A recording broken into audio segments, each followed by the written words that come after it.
కేంద్ర ప్రభుత్వం తీసుకునే నిర్ణయాల మీద ముందైతే వ్యతిరేకత ఖచ్చితంగా వస్తది. దానికి ఉదాహరణ అప్పట్లో నోట్ల రద్దు. ఇంక అంతలేదు మొత్తం ప్రభుత్వం కూలిపోద్ది. మోడీ చాలా రాంగ్ స్టెప్ ఏసారు. అది ఇదని అనుకున్నారు. ఓకే. తర్వాత నల్లధనం గురించి జరిగిన ప్రచారం ఇది అందరికీ తెలిసిన విషయం. ఇప్పుడు E20 పెట్రోల్ ఈ 20% ఇథనాల్ కలిపిన పెట్రోల్. ఒక రకంగా ఇదొస్తే ఆయిల్‌కి కొరతుండదు అనేది ఒకటి. అంతే కాకుండా రేట్ తగ్గుద్దనేదైతే. దీని మీద సీపోల్‌కి సంబంధించి ఒక సర్వే అయితే చేశారట తాజాగా. అందులో ఎన్‌డీఏకి సంబంధించిన వాళ్ళే దీన్ని వ్యతిరేకిస్తున్నారు. ఆహ్, ఒకవేళ రేట్ తగ్గినా సరే దానివల్ల ఎక్కువగా మైనస్‌లే ఎక్కువున్నాయి. అంటే వాహనాలు పాడైపోతాయనో, లేదంటే ఇంజిన్‌లు పాడైపోతాయనో, దానివల్ల ఉపయోగం లేదు. దీన్ని మేము వ్యతిరేకిస్తాం. దీన్ని వద్దనే వాళ్ళే ఎక్కువున్నారని జెప్పి ఈ సర్వేలో తేలిందట. దాదాపుగా ఒక 52% మంది ఈ E20 పెట్రోల్ వల్ల మైలేజ్ పడిపోతది. దీన్ని రానివ్వం. అవసరమైతే దీనికి వ్యతిరేకంగా ఉద్యమాలు గూడా జేస్తాం అనేది ఆ సర్వేలో తేలిందట. నిజంగా E20 వల్ల అంత ఇబ్బంది రాబోతుందా? ఇదొక మైనస్ అవుతదా? బీజేపీ ప్రభుత్వానికి, కేంద్రానికి రేపొద్దున? ఇదే అంశం మీద చర్చించే ప్రయత్నం చేద్దాం. సార్ సాధారణంగా నాకు తెలిసి మనకైతే ఇంకా రాలేదు మరి. ఇదేదో అక్కడక్కడ వచ్చిందంటున్నారు. ఎక్కడొచ్చిందో కొంతమందికి వాడిన వాళ్ళు గూడా బయటలో అయితే ఉన్నాయి. వాళ్ళు మాట్లాడుతున్నారు. మాకు మైలేజ్ పడిపోయింది అది ఇదని. అవసరమైతే ఇప్పుడు దానికి మంత్రి దగ్గరికి వాళ్ళని తీసుకొస్తామని కూడా చెప్తున్నారట ఎవరైతే ఉన్నారో. ఇదొక రాంగ్ డెసిషన్ అని అనుకోవాలా? ఒక క్రైసిస్‌లో తీసుకొచ్చిన నిర్ణయం రేపొద్దున్న కేంద్రానికి ఎఫెక్ట్ అవుతదా? ఎప్పుడైనా ప్రతి నిర్ణయానికి కూడా మన దేశంలో ఒక విప్లవాత్మకమైన నిర్ణయం తీసుకునేటప్పుడు, ఒక అతిపెద్ద మార్పు నిర్ణయం తీసుకునేటప్పుడు ప్రతిఘటన ఎక్కువ ఉంటది. నెగటివిటీనే ఎక్కువ ఉంటది. ఎందుకంటే మన దేశంలో వామపక్ష భావజాలికులు సృష్టించే, స్ప్రెడ్ చేసేటటువంటి వ్యతిరేకత పాజిటివ్‌నెస్‌కి ఉండదు. ఇప్పుడు ఈ E20 మంచిది కాదని ఎవరు చెప్పారు మనకి? మీడియా చెప్పింది. సోషల్ మీడియాలో ప్రచారం జరిగింది.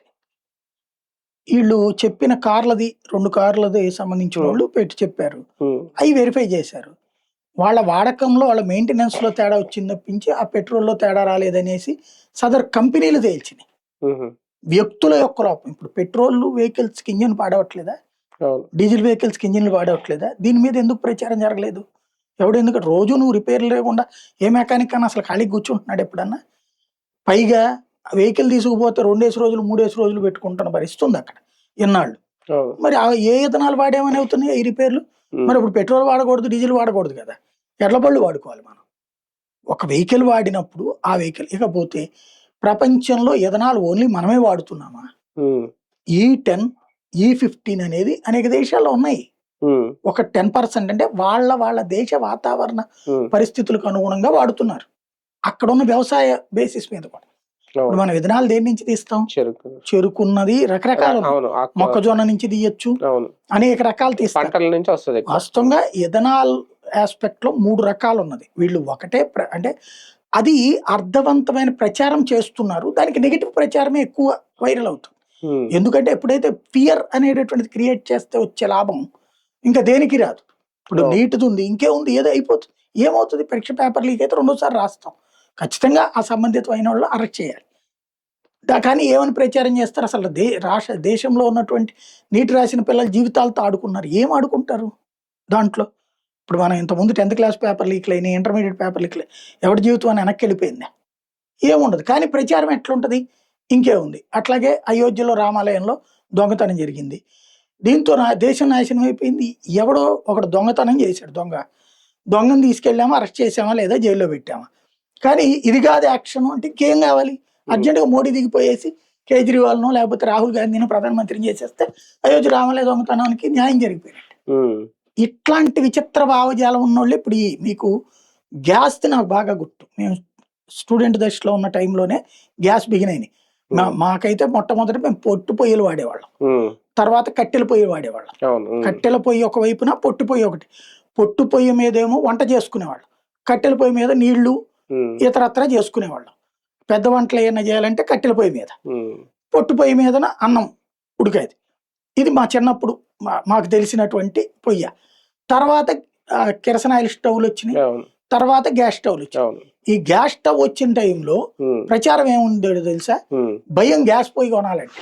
పేలిపోద్దనే ఆ పెద్ద ప్రచారం అప్పుడు ఈ వామపక్షీయ మీడియా వీళ్ళందరూ కూడా ఎక్కడో ఒకటి తగలబడుతుంది. ఇప్పుడు ఎక్కడే ఎందుకు రీసెంట్ గా మీరు గుర్తు తెచ్చుకుంటే బ్యాటరీ వెహికల్స్ బిగినైనప్పుడు అక్కడక్కడ బ్యాటరీలు పేలిపోయినాయి. ఇంకేముంది, బ్యాటరీ వెహికల్స్ వద్దు, చాలా పెద్ద ఎత్తున ఎలక్ట్రిక్ వెహికల్స్ కి వ్యతిరేకంగా ప్రచారం జరిగింది.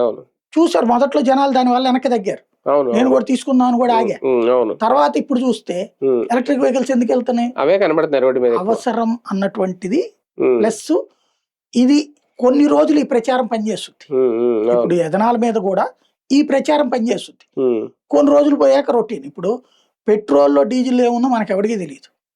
మన ఇంజన్లు పాడవుతూనే ఉన్నాయి, మన రిపేర్లు చేపిస్తూనే ఉన్నాం. బోర్ వచ్చిందంటే ఇంజిన్ ఏంటండి, బోర్కు వచ్చిందంటే బోర్కు వచ్చిందంటే ఇంజినే కదా, అంతే. ఇంజిన్ పాడైపోతే మరి ఇంజిన్ బోర్కు పెట్రోల్లోనూ వస్తుంది, డీజిల్లోనూ వస్తుంది.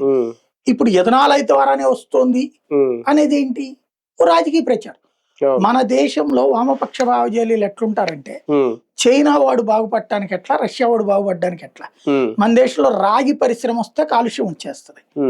ఇది పెద్ద ఎత్తున ఉద్యమాలు చేశారు. తమిళనాడులో రాగి పరిశ్రమను మూయించారు. సీన్ కట్ చేస్తే ఇవాళ ప్రపంచంలో హైయెస్ట్ రాగి ఉత్పత్తి అయ్యేది చైనాలో. ఎందుకని, వీళ్ళు ఎక్కడ ప్రచారం చేసి ఎక్కడ జరగొట్టి అక్కడ సక్సెస్ చేస్తారు. రేపు ఇదే ఇథనాల్ కనుక చైనాలో వాడుతున్నారు అనుకోండి, వెంటనే ఇథనాల్ అద్భుతం, చైనా అద్భుతమైన నిర్ణయం తీసుకుందని చెప్తారు. మన దేశంలో స్వతంత్రం వచ్చిన నాటి నుంచి అధికారంలోకి ఎప్పుడు కమ్యూనిస్టులు రాలే, కానీ ప్రతి ప్రభుత్వము లేదా ప్రజలకు ఎజెండాలు ఫిక్స్ చేసేది వీళ్ళే. ఎందుకంటే వీళ్ళు ఒకళ్ళు ఒక మాట అన్నాక దాన్ని అదే స్ప్రెడ్ చేస్తారు. నువ్వు అందులో తప్పు ఉందిరా, నువ్వు 100 సార్లు సమాధానం చెప్పని చూపించండి, చచ్చినాళ్ళు మార్చుకోరు. వాళ్ళు తిమ్మిని తిమ్మి అంటే బమ్మిని బమ్మి అంటే అంతేకంతే. వాళ్ళు కుక్కని మేక అనొచ్చు, మేకని కుక్క అనొచ్చు. మనం కూడా అట్టకు ఫిక్స్ అయిపోవాలి అంతే. ఈ దేశానికి మహాత్మా గాంధీనే స్వతంత్రం తెచ్చాడంటే అవును సార్ అనాలి. భగత్ సింగ్ ఏమైపోయాడు, సుభాష్ చంద్రబోస్ ఏంటి అని అడగకూడదు మనం. గాంధీ గారే స్వాతంత్రం తెచ్చారు అంతే, మిగతా వాళ్ళు ఎవరు లేరు. అంటే ఇక్కడ ధర గురించో ఇంకోటో అక్కడెక్కడ వ్యతిరేకత లేదు, కానీ మెయిన్ రీజన్స్ ఈ రెండే. వీళ్ళు చేసిన సర్వేలు మైలేజ్ పడిపోద్దని, లేదంటే వాహనాలు ఇంజిన్లు పాడైపోతాయని రెండే రీజన్స్. అవి పరిగణలో తీసుకోవాలా? దీనివల్ల ప్లస్లు కూడా ఏమన్నా ఉన్నాయి, ప్రయోజనాలు? అంటే రైతులు ఇప్పుడు చెరుకు పంట పెంచుకోవచ్చు, దానివల్ల చాలా మందికి ఆదాయం పెరుగుద్ది, ఇలాగే ఆ ప్రయోజనాలు చూడాలా, ఈ నెగిటివ్స్ చూడాలి? పబ్లిక్ ఇవన్నీ చూడరండి, ఈ ప్రచారం బేసిస్ మీదనే ఉంటది అంతే. భవిష్యత్తులో కొన్ని రోజులు పోయిన తర్వాత ఇప్పుడు మళ్ళీ ఆ యుద్ధం పెరిగింది, అప్పుడు ఇథనాల్ తెస్తే ఏం చేస్తాడు, లేదు శాంతం బండి మూసుకొచ్చుంటావేంటి, ఆయిల్ ఇప్పుడు మళ్ళీ భవిష్యత్తు క్రైసిస్ ఊహించే ఈ నిర్ణయమా కేంద్రం? అంతే మరి. ఇప్పుడు ఎందుకు చేస్తుంది, ఇదే చేయట్లేదు, అది హైడ్రోజన్ ఆధారిత ఎలక్ట్రికల్ వెహికల్స్ ని ఆల్టర్నేటివ్ ట్రాన్స్పోర్టేషన్ దిశగా తీసుకెళ్తుంది. అంటే మనం ఇంకా గల్ఫ్ దేశాల మీద ఆధారపడకుండా దాన్ని ఇప్పుడు దెబ్బ కొట్టాలి, దాన్ని చెడగొట్టాలి. మనం ఎప్పుడు ఒక డిపెండబుల్ గా ఉంటేనే మన దేశం వీళ్ళ కంట్రోల్లో ఉంటది, ఈ మధ్యవాద బ్యాచ్ చేతిలో ఉంటది. మనం సక్సెస్ కాకూడదని కోరుకునే తత్వం ఉన్నారు. ఇప్పుడు ఎక్కడో ఎందుకు రిపేర్ వస్తుంది అని చెప్పినటువంటి వాళ్ళు 10 మంది మాట విని 1 కోటి మంది ఎందుకు మాట్లాడుతున్నారు? 140 కోట్ల జనాభా, ఇథనాల్ వాడింది ఇప్పటికీ ఈడ్చిపెడదంతే 25 లక్షలు లేరు. ఏదో కొన్ని పెట్రోల్ బంకులు ప్రయోగాత్మకంగా చేస్తున్నారు, కానీ వీళ్ళు ఏం చేస్తున్నారు, దేశం అంతా వెహికల్స్ పాడైపోయాయన్ని. ఇప్పుడు ఇంకోటి ఏమైపోయిందంటే, దేశంలో ఇథనాల్ అదే మన మెకానిక్ షాపుల్లో మాక్సిమం ఒక వర్గమే ఉన్నారు ఎక్కువ. ఇదివరకు అన్ని మతాల వాళ్ళు ఉండేవాళ్ళు, ఇప్పుడు 70 to 80% ఒక మతం వాళ్ళే ఉన్నారు. మెకానిక్లు, వెంచర్ షాపులు ఇవన్నీ కూడా వాళ్ళు ఇది బాగా అడ్వాంటేజ్ గా వాడుతున్నారు. నీకు ఏది రిపేర్ అయినా సరే మీకు తెలియకుండా ఇథనాల్ కలిపేస్తున్నాడు పెట్రోల్. వాడు మీ పెట్రోల్ వల్లనే వచ్చిందని చెప్తున్నాడు. వీడు ఆ పెట్రోల్ బంక్ ఎక్కడికి వెళ్ళి పోయించుకున్నాడు, ఆడిని వెళ్ళి అడగాలి కదా, ఇది ఇథనాల్ పెట్రోల్ అని. అడగడు. అయ్యమ్మ మా వీడి నాశనం అయిపోయిందా దానికంటారా అంటే, ఇక్కడ మన ఇంట్లో మనకు ఒక డిఫెన్స్ ఉంటది, బండి పాడైపోయింది ఏంటి అని ఇంట్లో తిడితే ఏం చేస్తాం, మోడీ గారు ఇథనాల్ మూలంగా నాశనం అయింది. ఇట్లాగా ఇదే జరుగుతోంది. అంటే మనం పరీక్ష తప్పాము ఎందుకంటే మాస్టర్ సరిగ్గా చెప్పలేదు అన్నట్టు. ఇప్పుడు ప్రస్తుతం ఆ టైప్ ఆఫ్ ప్రచారాన్ని ప్రాపగాండాన్ని తీసుకెళ్తున్నారు. సక్సెస్ అవ్వచ్చు కూడా, ఎందుకంటే మంచి కంటే కూడా చెడు ప్రచారం ఎక్కువ. నేను చెప్పినట్టు గ్యాస్ అందుకే చాలా మంది కొనేవాళ్ళు కదా మొదట్లో, తర్వాత అందరూ కొంటున్న వాళ్ళు అందరూ దర్జాగా ఉంటున్నారని చూసుకున్నాక పక్కోడు కొంట బిగించేశాడు. ఇవాళ అందరూ గ్యాస్, ఇవాళ మళ్ళీ కిరసనాయిలు పోయి మనండి ఎవరన్నా మొన్న పెట్టారు కూడా కదా కిరసనాయిలు. ఏమవుతుంది, ఇప్పుడు గవర్నమెంట్ తీసుకొస్తున్న కాన్సెప్ట్ ఏంటంటే ఎలక్ట్రిక్ వెహికల్స్ బాగా ప్రోత్సహిస్తుంది నెంబర్ 1. రెండోది ఇథనాల్ని వాడకం. ఇది మీరు చెప్పినట్టు చెరుకు ఒకటే కాకుండా ఏ పంట అయినా మొక్కజొన్న అయినా వాడచ్చు, ఏదైనా వాడచ్చు ఇథనాల్కి. అంటే మలాస్ ఉత్పత్తి చేసే పంటల నుంచి దాని నుంచి చేస్తారు. ప్రభుత్వం అంగీకరించకుండా లేదా మైలేజ్ పోదా. ఇప్పుడు మన ఫర్ ఎగ్జాంపుల్ నాకు వెహికల్ తీసుకున్నప్పుడు బండి 60 కిలోమీటర్ వద్దని చెప్పాడు. నా జీవితంలో ఇంతవరకు చూడలేని అది బండి వాడటం కొత్తలో వాడినప్పుడే 45 కిలోమీటర్లు వచ్చింది. ఇప్పుడు చూస్తే 30 కిలోమీటర్లు వస్తుంది. ఈవెన్ మీ కార్ అయినా అంతే. ఎలక్ట్రిక్ వెహికల్ ఆ మధ్యన మేము చూస్తే 400 కిలోమీటర్లు వద్దని చెప్పాడు. బండి ఆన్ చేశాక 300, ఏసీ వేసాక 250 వచ్చేసింది. కాబట్టి వాళ్ళే మైలేజ్ లో ఉంటది. ఇదైనా అట్లాగే ఉంటది. ఇది చెప్పలేదనుకోండి ఎవడు మాట్లాడు. ప్రభుత్వమే అంగీకరించింది. ఇప్పుడు అయోధ్యదైనా ఇదైనా వీళ్ళు మంచితనానికి పోయి చెడ్డోళ్ళు అవుతున్నారు. ఏం జరగలేదని అయోధ్యలో చెప్తే ఎవడెళ్ళి పట్టుకుంటాడు. ఇప్పటికీ మనకు వచ్చే పెట్రోల్ లో కొంత ఇథనాల్ కలిసే వస్తుంది కదా సార్ మామూలుగా ఇప్పటి వరకు కూడా. ఇప్పుడు అది పెరుగుతుందా? అదేం లేదు. మామూలుగా క్రూడ్ నుంచి మనం ఏంటంటే విదేశాల నుంచి క్రూడ్ ఆయిల్ తీసుకుంటాం. తీసి దాంట్లో సబ్ ప్రొడక్ట్స్ చాలా వస్తాయి. సబ్ ప్రొడక్ట్స్ ఉంటాయి. లైక్ పెట్రో ఇది ఉంటది. అంటే మనకి వీటిని తుడుస్తారు చూడండి, మిషన్స్ తొడవడానికి అది వాడేటటువంటి బై ప్రొడక్ట్స్, ఆ పెట్రో ఆయిల్స్ అన్ని ఉంటాయి. అట్లాంటి ఒక్కొక్క రకమైన క్రూడ్ ఆయిల్ నుంచి రష్యా నుంచి రిసీవ్ చేసుకునే క్రూడ్ ఆయిల్ తో 3-4 రకాలైనవి వస్తాయి బై ప్రొడక్ట్స్ అంటారు అనమాట. అలాగే మీ గల్ఫ్ దేశాల నుంచి తీసుకునే దాంట్లో 1-2 రకాలు వస్తాయి. బై ప్రొడక్ట్స్ అనేది ఒక్కొక్క దానికి ఒక్కొక్కటి. ఇప్పుడు టెన్నర్ వాడతాం మనం, అది కూడా బై ప్రొడక్ట్. అదే పెట్రో కెమికల్స్ లో అదొక ఇది. అట్లాగే విమాన ఆయిల్ వస్తాయి. ఇట్లాగా ఒక్కొక్క క్రూడ్ ఆయిల్ నుంచే వస్తాయి ఇవన్నీ. కాబట్టి ఇప్పుడు మన దేశానికి సంబంధించినంత వరకు అందులో ఇథనాల్ ఏం కలిపి రాదు. ఇక్కడ మనం కలుపుతున్నాం అనమాట. ఎందుకు అంటే ఈ క్రైసిస్ దృష్టిలో పెట్టుకుని బిగిన్ చేశారు. దాన్ని వీళ్ళు వద్దంటున్నారు అనుకోండి, మాక్సిమం రేపు ఓన్లీ దేశంలో మన దేశం వరకు పెట్రోల్ ఉత్పత్తిని మన దగ్గర పెంచుకోవడం కుదరదా? కుదురుతుంది. ఇప్పుడు అది ప్రయత్నం. మన దేశంలో కూడా కొంత ఉత్పత్తి ఉంది కదా, అది ప్రొడక్ట్ చేస్తున్నాం కదా. ఇప్పుడు ఓఎన్జీసీ వాడు చేస్తున్నాడు, అట్లాగే మిగతాది కూడా చేస్తారు. ఈవెన్ విదేశాలకు ఎగుమతి అయ్యే దాని మీద ఎక్స్ట్రా పన్నులు కూడా వేస్తున్నాం, ఎక్స్ట్రా పోనీయకుండా. కానీ బేసిక్ గా మన దేశంలో ప్రొడక్షన్ తో మనం 10% మించి చేయలేము.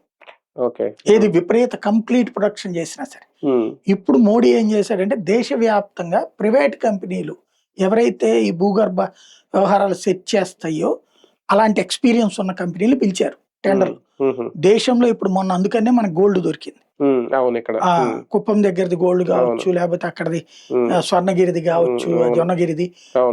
ఇవే కాకుండా మన దేశంలో మ్యాంగనీస్ దొరికినటువంటి ప్లేస్లు ఉన్నాయి, యురేనియం దొరికిన ప్లేస్లు ఉన్నాయి ఈ మధ్యన విపరీతంగా. అలాగే మనకి ఆయిల్ అండమాన్ దగ్గర దొరుకుతుందని తేలింది.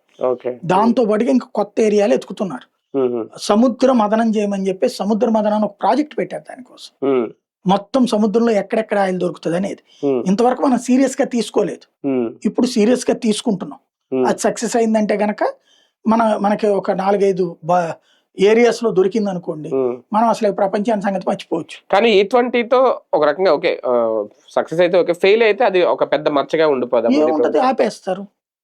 అవి ఆపేసేసి మళ్ళీ మామూలు పెట్రోల్. అప్పుడు మరి దీని ధర పెరిగిపోదా? పెట్రోల్ ధర క్రైసిస్ పెరిగిపోతుంది, తప్పుకోవాలి కదా. ఇప్పటికే కావాలంటే బో కావాలంటే ఎట్లాగే. ఇప్పుడు యుద్ధం కారణంగా పెట్రోల్ డీజిల్ ధరలు మళ్ళీ పెరగాల్సిందే. మొన్న పెరుగుతున్న దాన్ని మొన్న ఆగింది కాబట్టి కంట్రోల్ అనుకున్నాం. మళ్ళీ ఇప్పుడు యుద్ధం స్టార్ట్ అయిపోయి మళ్ళీ లేదంటే వాహనదారులని ఎలక్ట్రిక్ వైపు, హైడ్రోజన్ వైపు ప్రోత్సహిస్తానే ఉన్నారు కదా. సబ్సిడీలు ఇస్తున్నారు, ప్రోత్సహిస్తున్నారు. ఇళ్లలో ఎలక్ట్రికల్ ప్రొడక్షన్ పెంచుతున్నారు. దేశవ్యాప్తంగా ఆల్టర్నేటివ్ మెజర్స్ విపరీతంగా చేస్తున్నారు. సేమ్ టైం జాగ్రత్తలు తీసుకోమంటున్నారు. పూర్తిగా వస్తే గానీ తెలియదేమో దీనికి సంబంధించి. రైట్, చూద్దాం. సీ ఓటర్ స్నాప్ పోల్ సర్వేలు అయితే మాత్రం ఎక్కువ మంది, దాదాపు 52% మంది వ్యతిరేకిస్తున్నారట. ఈ E20 ఆయిల్ కనుక వస్తే ఖచ్చితంగా వాహనాలు పాడైపోతే ఇబ్బంది అవుతుందని. మరి కేంద్ర ప్రభుత్వం ఏమన్నా ఒకసారి ఆలోచన చేస్తుందా ఈ సర్వే ఆధారంగా? లేదు తన పని తాను చేసుకెళ్ళిపోతుందా ఏంటనేది ఇంకా వేచి చూడాలి.